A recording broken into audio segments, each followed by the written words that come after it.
Welcome students in this video quantum mechanics lecture series part 7। इस video में हम चर्चा करेंगे 2025 के नोबेल प्राइज़ की। यह नोबेल प्राइज़ तीन फिजिक्स का नोबेल प्राइज़ तीन वैज्ञानिकों माइकल डेवोल्ट, जॉन क्लार्क और जॉन मार्टिनेस को दिया गया।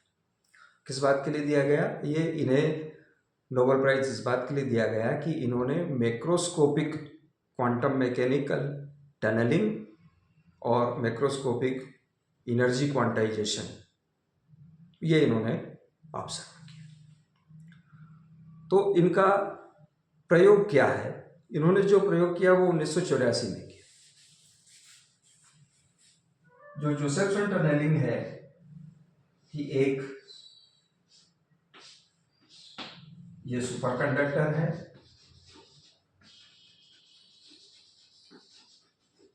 ये एक्सपेरिमेंट 1984, ये इंसुलेटर है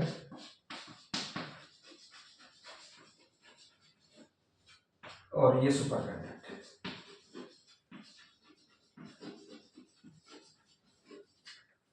कुछ मटेरियल ऐसे होते हैं जो वेरी लो टेम्परेचर पर, जब उनका टेम्परेचर कम किया जाए तो सुपर कंडक्टिंग बिहेवियर दिखाते हैं, यानी बहुत निम्न ताप पर उनका रेजिस्टेंस जीरो हो जाता है। इस तरह के जो मटेरियल हैं उनको हम अतिचालक या सुपर कंडक्टर कहते हैं। तो दो सुपर कंडक्टर के बीच में एक इंसुलेटर नॉन कंडक्टिंग मटेरियल है और इसमें करंट फ्लो करते हैं। There is some current source और करंट फ्लो करते हैं। अब इसमें यह होता है कि इलेक्ट्रॉन कुछ थर्मल एनर्जी के कारण इस ओर से उस ओर जा सकते हैं।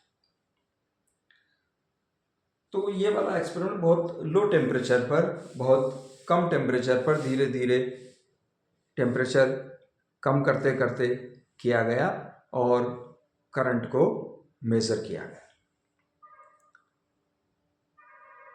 तो ये देखा गया कि जैसे जैसे टेम्परेचर कम करते हैं वैसे वैसे जो करंट है उसकी वैल्यू कम होती जाती है। लेकिन एक स्टेज ऐसी आती है कि जब बहुत लो टेम्परेचर हो गया तो थर्मल एनर्जी के कारण इलेक्ट्रॉन्स का मूवमेंट लगभग स्टॉप हो गया है। फिर भी एट नियरली 50 मिली केल्विन करंट बना हुआ है और उससे नीचे जाने पर भी करंट कम नहीं होता, करंट कांस्टेंट रहता है। So this was due to tunneling, कि जहाँ पर थर्मल एनर्जी के कारण इलेक्ट्रॉन का फ्लो बिल्कुल खत्म हो गया है, फिर भी इलेक्ट्रॉन इधर से उधर जा रहे हैं, करंट मिल रही है। तो जीरो वोल्टेज करंट से फाइनाइट वोल्टेज करंट की स्थिति बनती है। तो ये जो ऑब्जर्वेशन है, this was the observation of quantum mechanical tunneling, कि यहाँ पर कुछ टनलिंग हो रहा है। जो इलेक्ट्रॉन के जो पेयर्स हैं, कूपर पेयर्स हैं सुपर कंडक्टर में, वो इस बैरियर के थ्रू, ये नॉन कंडक्टिंग मटेरियल, इसके थ्रू इधर जा रहे हैं। तो उनका वेव नेचर कंसिडर करके और हम प्रोबेबिलिटी निकालें तो यहाँ पर प्रोबेबिलिटी आती है और ये सुरंगन वाला प्रभाव है इसका, तो ये चीज़ ऑब्जर्व होती है। एक और काम इन वैज्ञानिकों ने किया और उन्होंने माइक्रोवेव एनर्जी सप्लाई की सर्किट को। ये एक लगभग 1 सेंटीमीटर की चिप में यह सर्किट बनाया गया और उसमें जोसेफसन जंक्शन लगाया गया और उस चिप पर माइक्रोवेव एनर्जी सप्लाई की गई।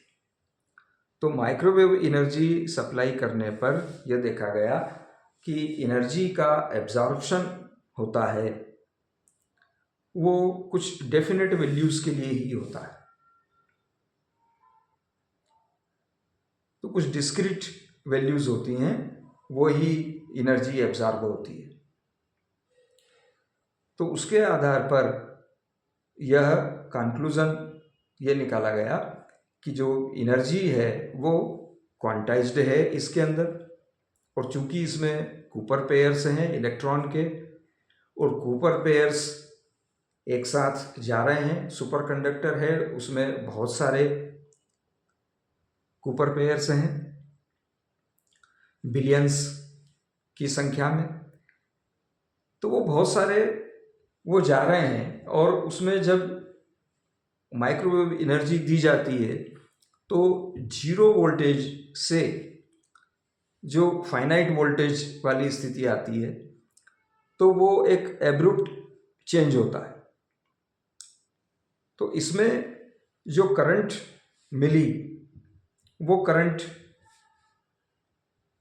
को उन्होंने सर्किट में कंट्रोल किया। तो बिहेवियर यहाँ इलेक्ट्रॉन का ऐसा है कि electrons are in bunch, group में। तो जिस तरह से एटम होता है, the bunch of electrons, electron के पेयर्स का बंच, उसको एटम की तरह हम माने, वो उस तरह से बिहेव कर रहा है कि वो एनर्जी को एक डिस्क्रीट फॉर्म में, एक डेफिनेट वैल्यू में एब्जॉर्ब कर रहा है। So it is the behavior at macroscopic level, और यह चीज जब सामने आई, quantisation of energy and quantum mechanical tunnelling at macroscopic level, अब उसमें करंट को हम कंट्रोल कर रहे हैं, तो इस घटना पर इन्हें नोबेल प्राइज दिया गया। यह वीडियो आपको कैसा लगा बताइए।